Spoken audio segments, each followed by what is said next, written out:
এখানে রাস্তার কিন্তু কাজ চলতেছে। এই যে কিভাবে দেখেন, এই যে রাস্তার পিচ ঢালাইয়ের পর এই বুলডোজার দিয়ে কিভাবে রাস্তা সমান করে,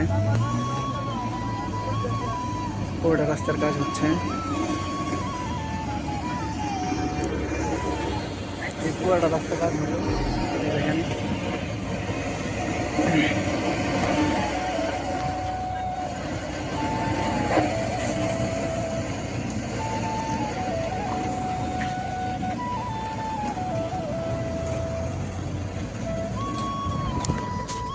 প্রিয় দর্শক, দেখলেন যে কীভাবে হচ্ছে রাস্তার কাজ করে। এই পিচ ঢালাইয়ের পর এই বোল্ডোজার দিয়ে যখন চাপ দেয় তখন কিন্তু একদম রাস্তা শক্ত হয়ে যায়, তারপরে গাড়ি চলাচল করতে অনেক সহজ হয়। আর না হলে রাস্তা বেশি দিন টিকবে না। আবার দেখাচ্ছি,